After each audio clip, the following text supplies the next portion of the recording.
Oh, hey guys, what's up? So, if you've been following me on Instagram or Facebook, then you'll know that I got some pretty exciting news here recently. Here's a hint. That's right, grandbaby number 2 is on the way.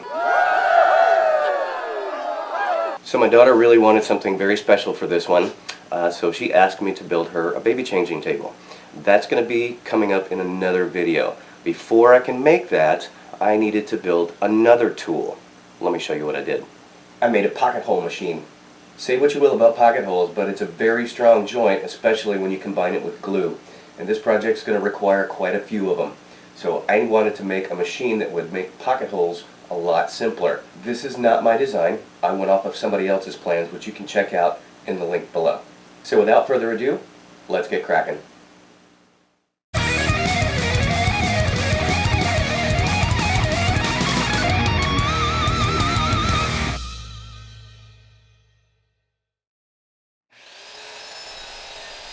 This project uses a little over half a sheet of MDF, so I started like always, breaking down the full sheet with my circular saw and track guide.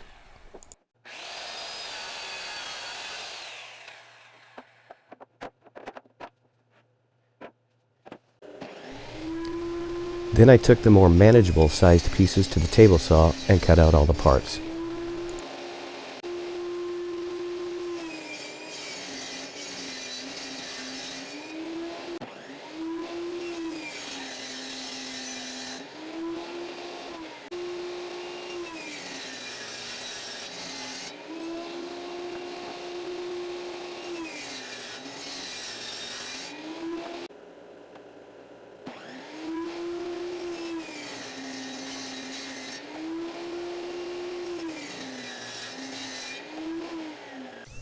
This area that I'm routing out here is for the small Kreg pocket hole jig that you can buy for about 20 bucks at either the Red or Blue Home Center.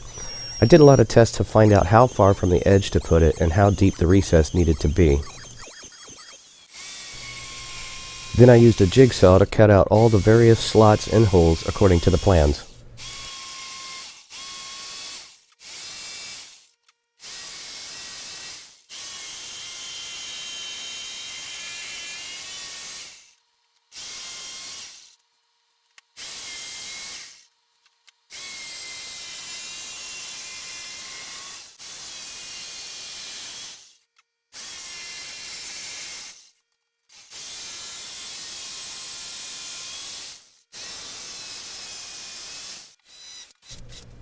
Here I'm attaching a guide rail to one side of the base. Then I'll put the sliding piece in, butt the other guide rail to that, and attach that too.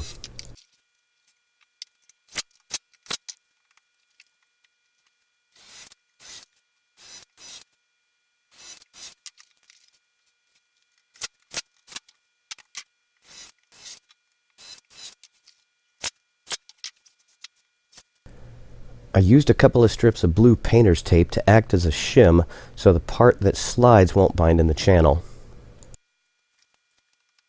I made marks on the side where I had put the screws for the guide rails, so when I screwed this piece down, I didn't hit the other screws.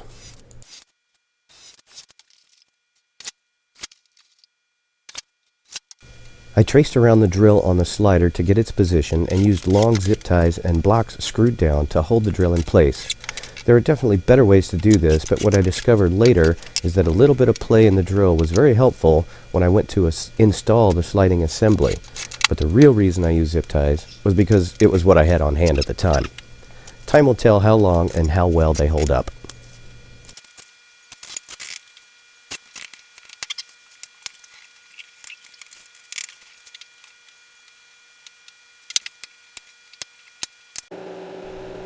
I set up my other pocket hole jig to drill pocket holes in the base of the sliding assembly of the pocket hole machine.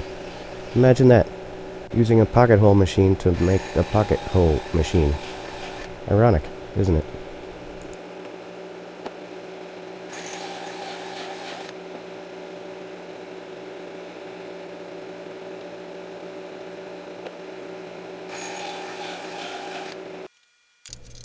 I applied a coat of paste wax to the assembly just to keep things moving smoothly.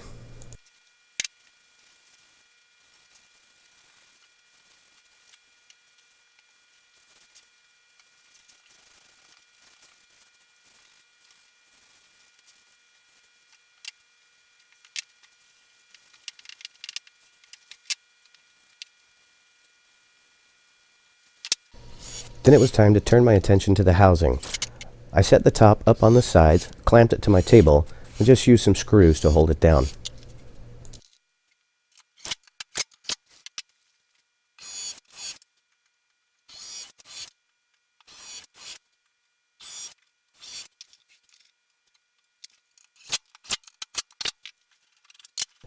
With the sides in place, I can now install the sliding assembly. It took a bit of fiddling around with the placement of the assembly and the drill, but that's where the zip ties came in handy. They allowed me to move the drill around just a touch to get the placement just right. I clamped the back in place and screwed it down.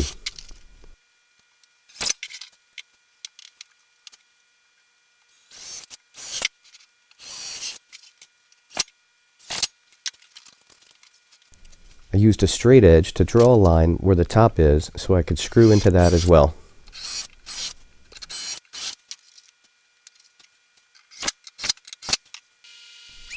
Now for the handle assembly.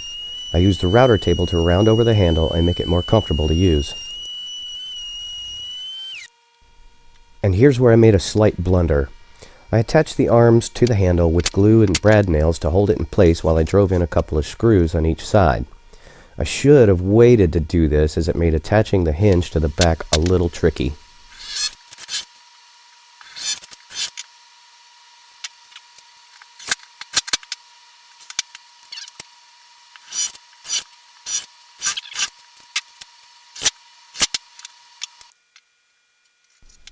I drilled an extra hole in one side of this strap hinge to get more hold on the handle. Then I attached it with screws.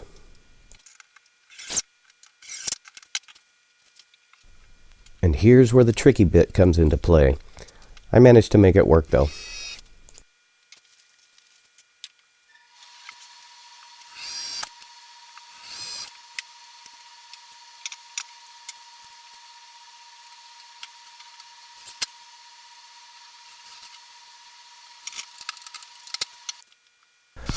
Now to drill a hole through the arms of the handle assembly and the part that pulls on the sliding piece.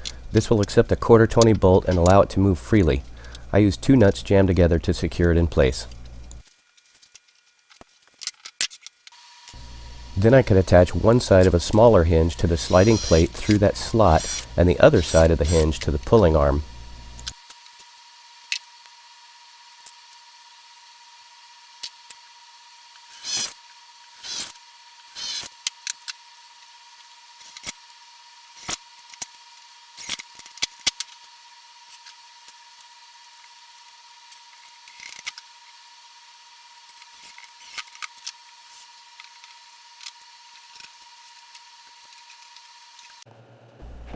Quick little test drive before moving on to the electrical.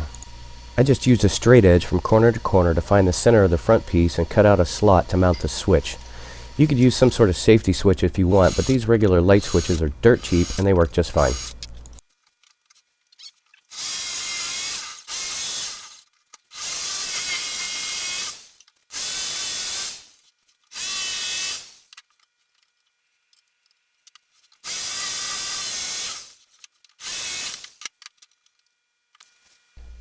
If you don't feel comfortable doing electrical work, even something as simple as this, don't do it. An easier method would be to just drill a hole through the side and run the drill power cord through it. This is just the method I went with since I am comfortable with this kind of electrical work. I installed an outlet that provides power to the drill when I turn it on using the light switch.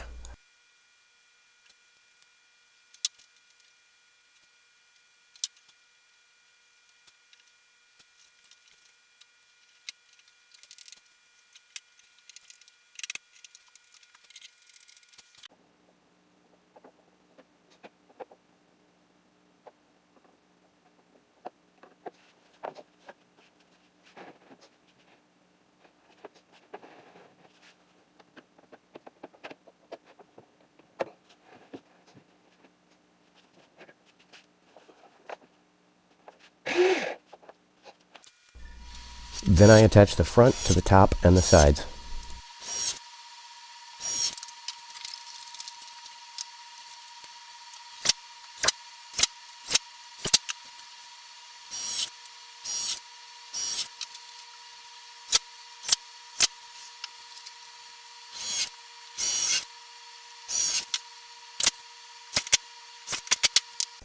This backer board spaces the workpiece the proper distance to get the hole drilled in the correct spot.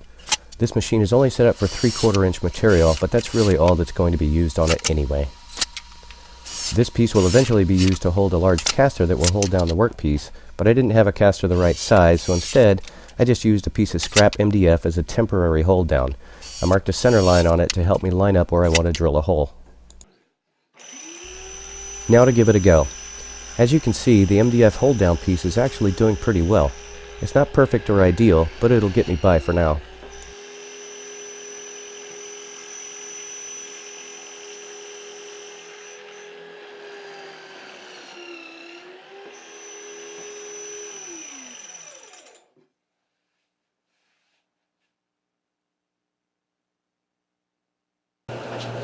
And it's done, ready to use.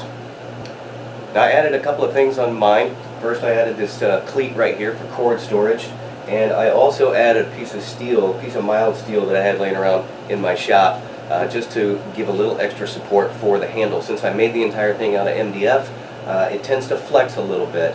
So if I run into any problems with this setup, then I'll just replace the handle with a plywood one.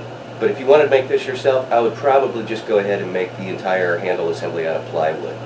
All in all, this was a really fun project to do. I had a blast making this, and it's going to see a lot of use with this project coming up real soon, and subsequent projects after that. The thing is, like I said, made out of MDF, so it's heavy. It is a heavy, heavy beast. So I'm probably going to make a rolling cart for this thing to live on as well.